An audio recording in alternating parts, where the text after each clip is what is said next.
Goedenavond, dames en heren. Vanavond vragen wij uw aandacht voor een Franse literatuuronderzoeker, wiens naam langzamerhand een begrip begint te worden bij al diegenen die zich bezighouden met de oorsprong van menselijke cultuur. Het is René Girard. Zijn theorie werpt ook een onverwacht licht op de Bijbel.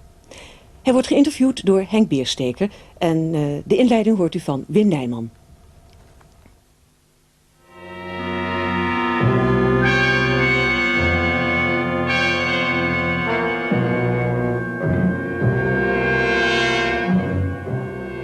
Het offer lijkt zo oud te zijn als de mensheid. Het is nog altijd het hoogtepunt van vele riten over de hele wereld. Er schijnt bloed te moeten vloeien, wil er een oplossing komen. Er zijn nog verscheidene volken die er heilig in geloven. En bezoekende toeristen, die er niet in geloven, vinden het weerzinwekkend interessant. Maar ook zij kunnen het ergens in hun eigen geschiedenis terugvinden. De varianten van het offer zijn eindeloos en hebben vaak ook andere betekenissen gekregen.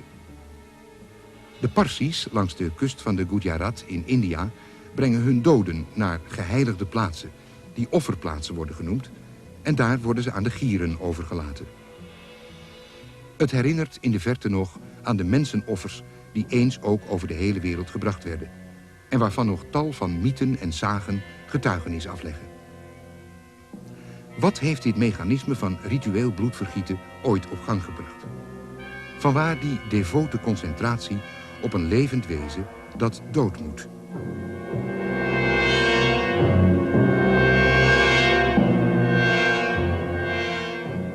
Weg van die bloederige taferelen naar een nette erepromotie aan de Vrije Universiteit in Amsterdam, een maand geleden. De bul wordt uitgereikt aan de Franse literatuuronderzoeker René Girard. Hij heeft een belangwekkende theorie over dat eindeloze bloedvergieten. En die is het meest uitgewerkt te vinden in een boek waarvan de titel kan worden vertaald als Dingen die verborgen waren van de grondlegging der wereld af. Na zijn promotie konden we hem uitvoerig te spreken krijgen. Dr. Girard, you are a French researcher into literature, teaching in America. You just got a honorary degree from the Vrije Universiteit in Amsterdam. Your research led you to conclusions that could be of tremendous importance of all human sciences. One of your books that was edited in 1978 is now being translated into English, and it is called Things That Have Been Hidden Since the Founding of the World. That's quite a title. It looks like a revelation. The easiest thing would be to ask you, what is this revelation? What does it's it a contain? quotation from the Gospel of Mark. Therefore, it's not mine. Maybe But it is a discovery. There is a discovery. To your own experience. And maybe the best way to define it is to begin with a very common sense observation.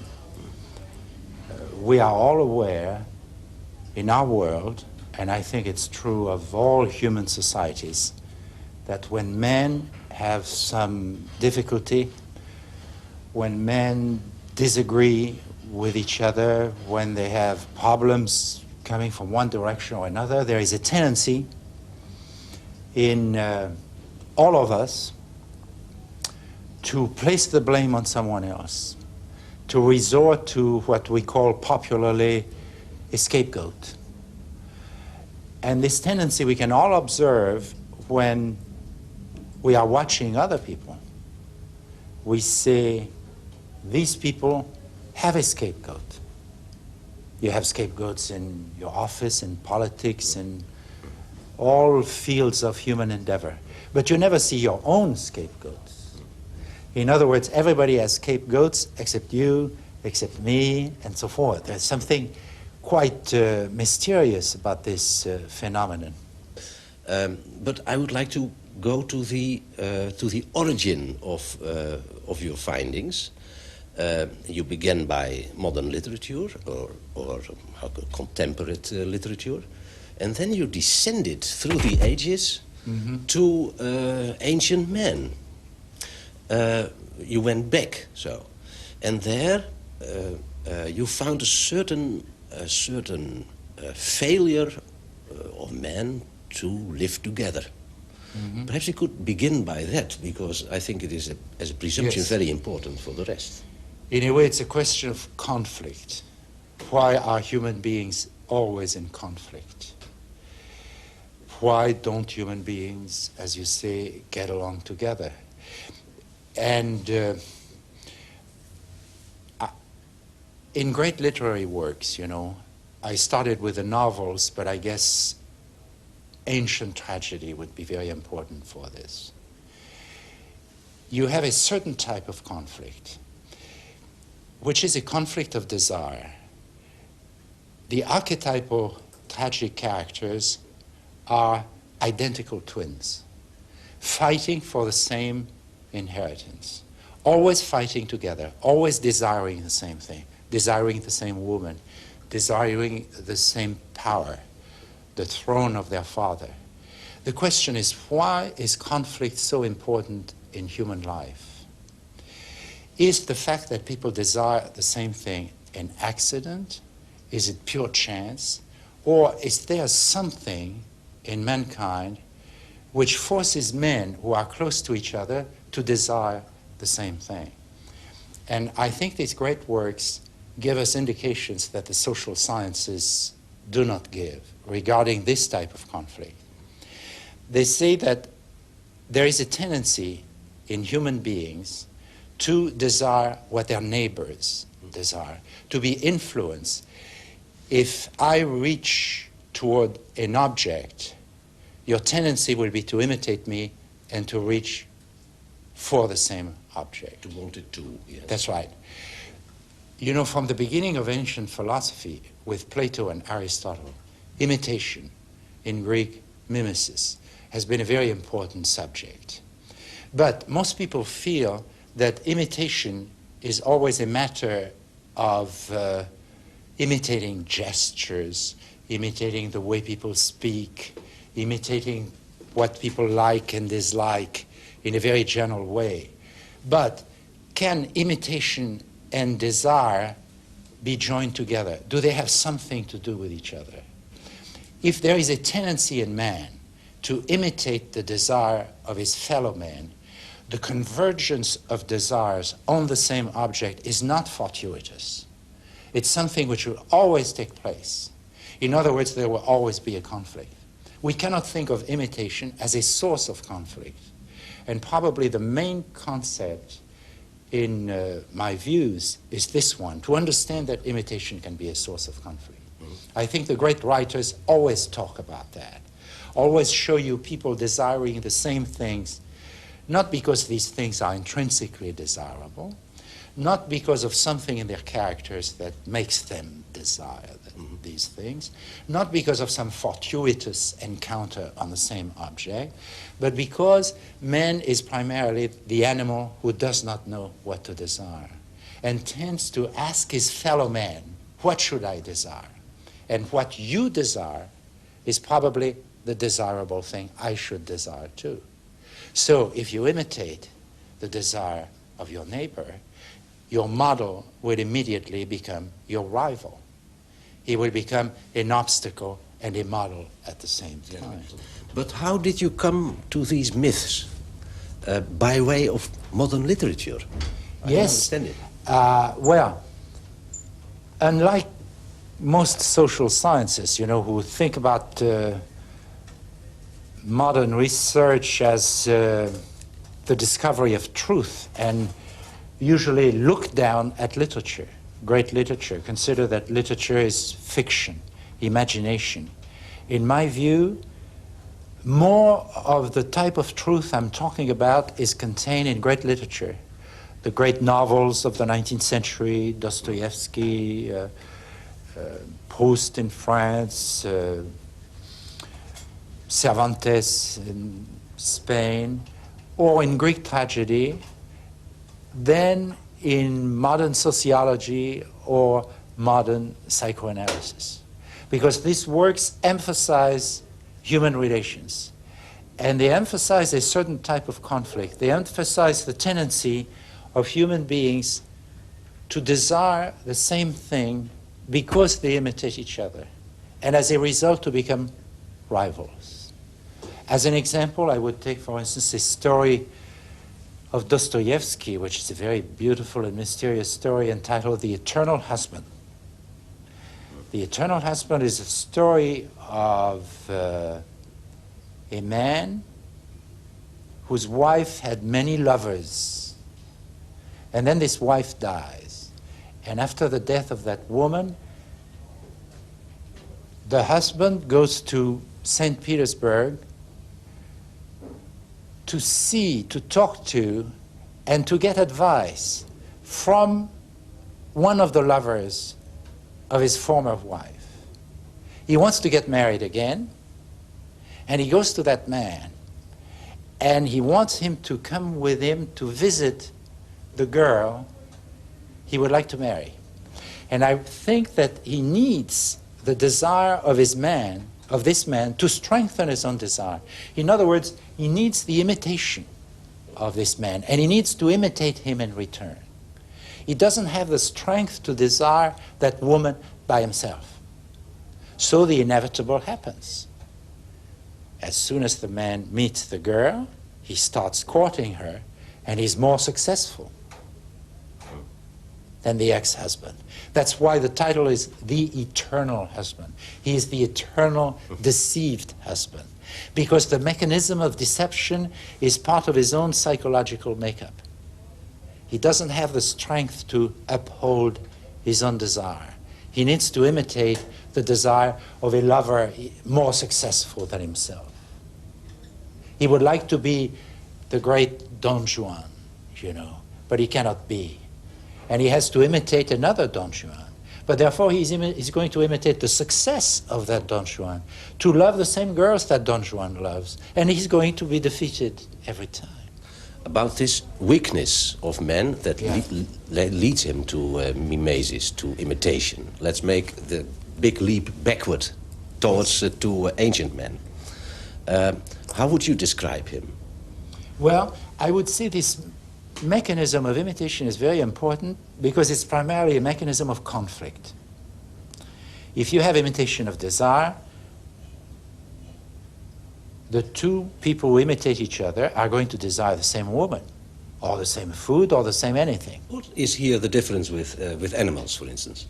Well, they also desire. I'm very interested in, I became interested in animals fairly late in life, but because in animals you already have this type of rivalry. You see, modern ethology, especially since the Second World War, has studied animals and has discovered that you have, that these mimetic struggles for a female or for territory play an enormous role in animal life. At certain seasons, certain animals will always fight for the females. And this mimetic fighting between animals, you can say that it is mimetic fighting precisely because the female may get disgusted with the males fighting over her, and she may disappear, and the fight will go on. In other words, the males become fascinated with each other. And that's what I would say is mimetic fighting. The object becomes less relevant than the rivalry itself. But there is a difference between animals and men. All ethologists will tell you that these fights will end up in one of the two animals yielding to the other. You see what I mean? In other words, they never go, they are never fights to the finish. They never lead to death. And the animal who yields becomes the dominated animal, and the other one becomes the dominant animal. This is the rule in animal societies. Now, we know that in men, there is no such thing. People tend, when they become really excited, really angry in a rivalry, to kill each other. And that's what literature is primarily about. People killing each other for a woman. You see? And that's why he is in difficulty, men, Yes. to live together. That's why, probably. Yes. The dominance patterns which are established at each generation in animals will fail in men because they will fight to the finish and tend to kill each other. Mutual destruction. That would mean that no human society is possible. No. Unless there is another mechanism. You see, and I really believe there is another mimetic mechanism, that when you have these great battles, which I postulate, which I've never seen, of course, if you have mimetic fighting, which doesn't end, the mimetic power ultimately will tend to gather on one victim. In other words, men cannot share an object if they are fighting for that object. Fighting for an object is divisive. But then they will reach the point where they are all fighting among themselves, and the mimetic force will tend to move from one antagonist to another. As soon as two antagonists choose the same antagonist, there will be a tendency for one more to do the same thing, then one more, then one more, then everybody. And I would say what I call the scapegoat mechanism is the moment when all antagonists choose the same one. All the opponents, you say antagonists, right. But perhaps all the people of the group who are fighting over the same object and yes. among each other. Yes. You see, at some point, will choose the same antagonist for purely mimetic reasons, for no reasons that can be attributed to some external cause. The choice of the scapegoat, I would say, ultimately is random. It would be comparable to what we call a crowd effect. You know, we all know that if you have a very agitated crowd, a crowd will tend to be looking for a victim, we will say. The general discomfort with the situation is diverted. That's right. To another... The general discomfort would come from the original mimetic fighting about object, about this book, about this and that. You see what I mean? If you have two people fighting for this, the whole group will very quickly decide that that single object is the most desirable object. Therefore, no one can get it. Therefore, everybody is going to fight about it. And maybe that object will be destroyed in the process of that fighting. And they will go on fighting. But the more they go on fighting, anyway, the more mimetic interaction you have. And that mimetic interaction is going to shift from the object to the antagonists themselves. And the paradox is fighting over an object divides people, but everybody fighting against the same antagonist can reunite them. So they are parallel again. That's right. Yes. Because they can all destroy that antagonist together, then they find themselves, in a way, reconciled. Therefore, that victim is going to seem to them to be responsible for the disruption first, then for the reconciliation. And if you really look at primitive religion, you will see that gods, sacred ancestors, semi-gods, any type of divinity you can have, whichever name you can give them, they always have the dual quality of being seen as extremely disruptive in a first phase and saviors in a second phase. And in between, there is always either the death of the god himself or the death of a substitute of the god.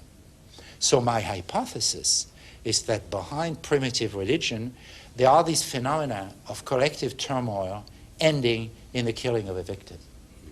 And I think that the scheme I have just described to you is functional in the sense that after it happens, a society is reconciled by the sort of event I described to you. You know, big crisis, collective murder, then peace. Then peace, but then peace. Then they are very grateful. They say, we have peace. And the more disrupted they have been before, the more grateful they are for that peace. Because there is really an experience of being free from being the old free from devils. From a terrible fighting, which maybe has killed many individuals, wounded others, and so forth. Therefore, they are very grateful. Yes. Therefore, they say, how can we keep that peace? Because we are the same people, and we Because get we this are the same people. trouble But again. why are we the same people? Because that victim, you see, the whole scheme, the society is responsible for it. The group is responsible for it. Was disrupted first, then reconciled by the victim. But it's going to project the whole trajectory of events on that victim. And saying that victim tells us to do again what reconciled us.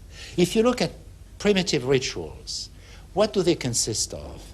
They consist of a community voluntarily going into a crisis, a form of disorder, in order to reach sacrifice. That's how the ceremony looks. That's how the ceremony looks. Yes. So I would say this type of ceremony, which is the typical primitive ritual, is a reenactment of the scapegoat phenomenon, understood as a sacred dispensation coming from the divinity.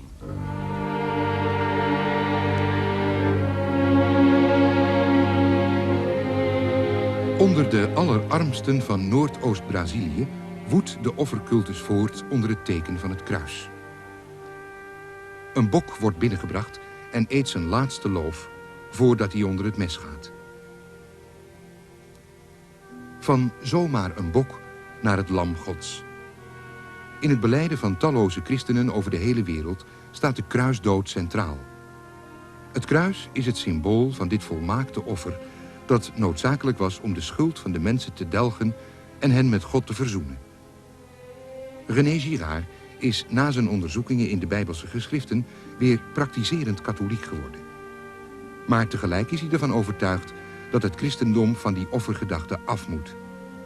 Hij acht de Bijbel nu juist het eerste van alle geschriften der mensheid, waarin het zondebokmechanisme wordt onthuld en aan de kaak gesteld als moord. Voor het eerst wordt getuigd van de onschuld van de zondebok. Hij zegt, ook Jezus werd tot zondebok gemaakt, maar hij werd liever gedood dan zijn moordenaars te weerstaan. En de initiatieven die van zijn opwekking uitgingen, bewerkten bij velen een grote ommekeer. Zij hadden hun schuld gezien.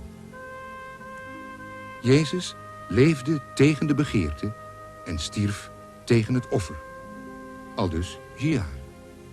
Now we proceed to another chapter. You say that in researching the literature, you also came to the scriptures of the Jews and the early Christians. And there you say you found a different attitude towards the victim. Could you explain that? Yes. Well, maybe the best thing would be to take an example. You know, I guess most people in the Netherlands know the story of Joseph. They still, your audience, they know the Bible. You know, in the story of Joseph, you have a young man. He's the victim of his 12 brothers. And he's expelled from his family. Then after that, he's adopted by a very powerful Egyptian. But then the wife of his master has sexual designs upon him and accuses him, because he refuses to make love to her, accuses him of trying to rape her. And then he's put in jail. You look at that story, you feel, well, very interesting story and so forth, but full of unbelievable things. It must be some kind of myth. Now look at the Oedipus myth. Everybody knows the Oedipus myth in the version of Sophocles. You have a young boy. He's supposed, an oracle says he's going to kill his parents. And his parents get rid of him, expel him. And this oracle says he's going to kill his father and to make love to his mother. The myth ultimately tells you that he did all this. We didn't realize it, but he did it. Not only he did it, but when he became the king of thieves, because he had done it and no one knew it, he was responsible for a disaster that destroyed the whole community. Compare this with the Joseph story. In the Joseph story, he's expelled from his family, but instead of being guilty, the Bible tells you the brothers were jealous of him. Yes, yes. Then he's accused of trying to make love to the wife of his protector. It's like incest, because his protector is a father to him. But the Bible tells you, the Egyptians, the heathen, believe in this. The Bible doesn't. He's accused unjustly. So you could say these are two myths and they look the same? They look alike. They look like pure imagination. But one is the reverse of the other one. One tells you the victim is always guilty. The other one tells you the victim is always innocent. There is an equivalent of the Theban plague in the Joseph story, the famine. The Oedipus story tells you Oedipus is responsible of the plague because he really committed incest and killed his father. The Bible tells you not only Joseph is not responsible for the famine, but he's the one who fed everybody. You see what I mean? At every turn, you have some similar theme, which seems to be very different, but the Bible always tells you the victim is innocent, and the crowd believes in the guilt of the victim. Still, but the business of the Bible tells you that it's not true. I see, because there is still a long tradition of sacrifice in the Bible also. That's right. There is a long history of sacrifice in the Bible, and in Leviticus you have, but if you look at the main biblical stories, even in the Old Testament, they are all like the Joseph story. I think they are stories against sacrifice, because look at the end of the Joseph story, I think, which is even more enlightening. At the end of the Joseph story, Joseph is the master of everything, and his 12 brothers come to get grain, you know, but they don't bring the youngest one, Benjamin, who is the only real brother of Joseph, the same mother. You know, the other ones are sons by another mother. And Joseph gives them grain, and they don't recognize Joseph, but Joseph recognizes them. And Joseph tells them, you have another brother, you didn't bring him. If you want more grain, bring him the second time.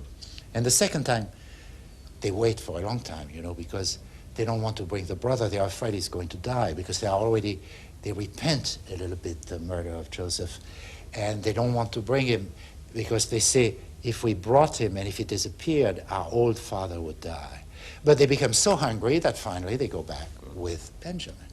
And this time, Joseph sets a trap for them.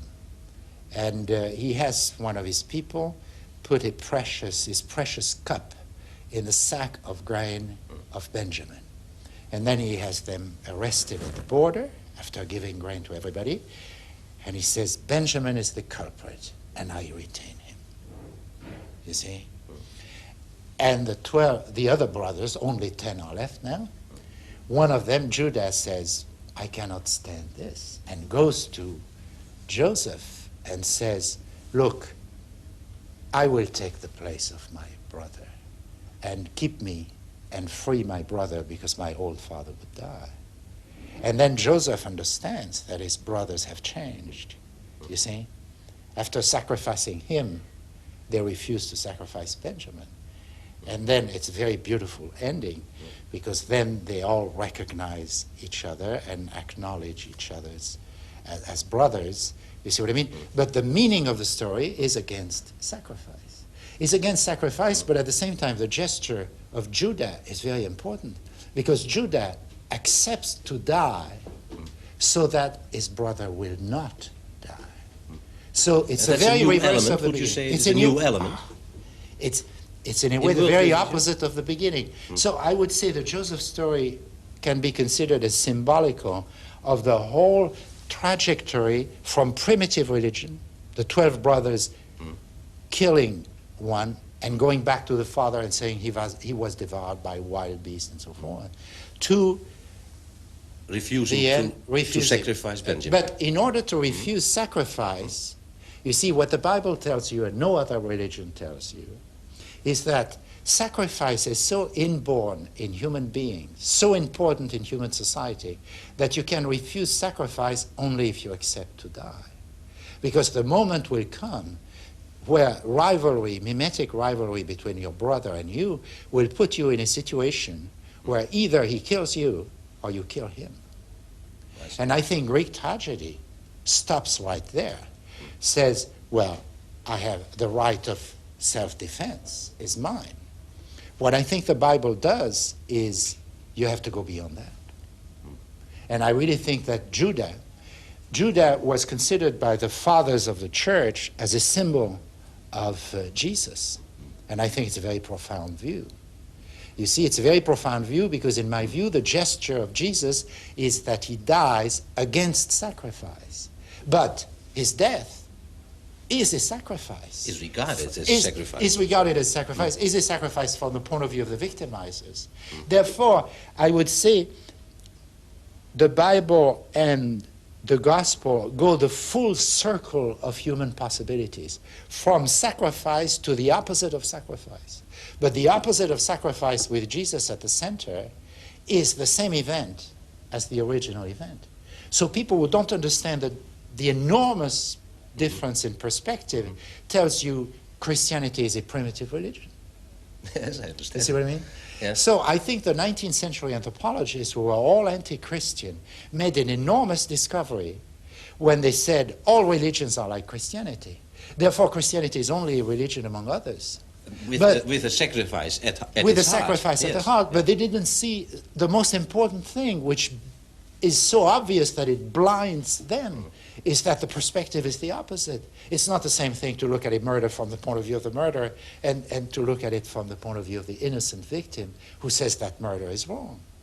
And that difference is already there in Cain and Abel, you know. Cain and Abel, it's the two twins who kill each other. It's exactly like Romulus and Remus. So in all these courses on myth and the Bible that they teach in university, they tell you, look, Cain and Abel, Romulus and Remus is the same thing. But look, the Bible tells Cain, what did you do with your brother? The blood of your brother crieth unto me. And Cain is declared a murderer by the Bible, whereas Romulus is not a murderer in Roman history. Romulus is right. It's the victim who is wrong, you see? That's very obvious. Yes. But now you see, you became a Catholic yourself. You are celebrating the Eucharist in the Catholic Church, perhaps, and that is a sacrifice. That is a remembrance to a sacrifice. And while you say, well, this is not the main thing that is brought over in these scriptures. Well, the Church has used the word sacrifice.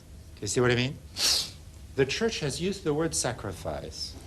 But if you really look at the great Christian creeds, you know, which are common to all the great branches of Christianity, Orthodox, Roman Catholic, Lutheran, and Calvinistic, so the great creeds, you know, the early councils which define the Trinity and the Incarnation and so forth. You will see that in not one of them you have the word sacrifice. I really think the churches have used the word sacrifice because in a way they were not aware of what sacrifice was in primitive religion. I don't think the word sacrifice is important. All I say is you should not use the same word for what happens in the Passion and what happens in an Aztec sacrifice. And maybe in a way, I mean, I think the whole history of man is there, you see. But the fact that the churches have always used the same word, because, you know, the Roman Catholic Church uses the word sacrifice in the canon of the Mass. But Lutheranism is sacrificial too. Calvinism is sacrificial too. And I think it's a very mixed bag. Yes, but I think they don't see in a way the garment. Could you say it is a garment in which the real secret is hidden? In which the real secret is partly hidden, because I would never say that the sacrificial interpretation of Christianity by the Christians themselves has been equivalent to a primitive religion. All Christian churches have always told you Jesus is innocent. And yes, of course, the people who killed Jesus are guilty. At the same time, they also tell you God the Father needs the death of the Son and so forth. There are formulations that I think could be improved upon. it's not for me to say, but I suggest that there has been a certain amount of misunderstanding on the word sacrifice, which is very difficult to dispel, because I think the sacrificial views in all religious history have played an enormous role, in a way, even in Christianity, the preservation of the text. For instance, you know, in early Christianity, there are people called the Gnostics, who were idealistic Christians. And they felt that the crucifixion was a disgusting event, you know, because the crucifixion, we don't crucify people anymore, so we don't realize that it is a form of public execution, which is the equivalent of hanging in England, or the guillotine in France, or the electric chair in America, you know. But in early Christian times, these Gnostics were so repelled that they did away with the passion. And if we had had only the Gnostics, who were doing away with the passion with very good intentions, because they wanted to purify Christianity, they saw there was something there very important, but they felt disgusted by the passion. If we didn't have the people who had a sacrificial interpretation, probably we would have Gospels without the passion at the center. We could not reinterpret it. So probably historically, you see, the sacrificial interpretation preserves the text. Yes. So maybe in recent years I have come to I still have a very radical interpretation of the difference, as you can see, between primitive sacrifice and what happens in Christianity. But there is also a problem of, there is a continuity from the point of view of man, from the most sacrificial religions probably to Christianity. I think there is no continuity from the point of view of God. In other words, God is innocent of all sacrifice. God has never asked man to kill victims, especially not to kill his son. But at the same time, in a way, God has permitted for man to understand more and more about him through the mediation of all these religions, becoming less and less sacrificial in a way. What possible advice could be taken from what you are teaching to our behavior? Well, the first thing I should say is that I'm not a psychiatrist, I'm not a clinician, and I have no, what should I say, advice in the context of the modern social sciences to give. But I would say this: man is a mimetic creature, is imitative. And if you look at the gospel, you will see that the theme of imitation is present. It's present, I think, in the negative form I'm talking about, when it talks about scandal, you know, and that sort of thing. But it's also present in the sense that Jesus in the gospel and Paul in the epistles both say, imitate me. Imitate me, and you will not encounter any obstacle. My yoke is light. What does it mean? It means I'm not competitive. I'm not going to compete with you. I'm not going to be an obstacle to you. You see, I think in order to understand that, you can see it in the light of the moment, you know, when Peter reproaches Jesus for making an announcement of his suffering and death and the fact, and oh no, Master, this should not happen to you. You're a great leader and you will be very successful. And Jesus replied, move away from me, Satan, you're an obstacle. That's what the word in the gospel. Meaning, you teach me the type of worldly ambition which is going to transform us into rivals of each other and create rivalry all around. If you follow the dictates of the kingdom of God, the word dictate is not good for that, you will not encounter any obstacle because they will not give you any advice which can lead you into mimetic rivalry with your fellow men. So you could say you imitate a man without rivalry, without desire. Without desire in the sense of mimetic desire. I see. Yes. Is that not about the same as the Buddha? I think there are similarities, and there are important similarities. I think all the great Eastern religions are trying to move away from sacrifice, and they do it. And they have a great revulsion for sacrifice. Even things like vegetarianism in modern Hinduism are connected with that. But the technique is a pure withdrawal from the world. How we get away from this? In other words, we leave the world to itself.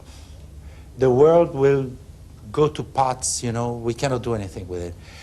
What Eastern religions are not interested is in the mechanism of sacrifice. I think the originality of the Bible and the Gospels is that through the scheme of the Passion, they go back to human culture. They talk to you about the origins of human culture, about the scapegoat mechanism. They go to the root of what man is.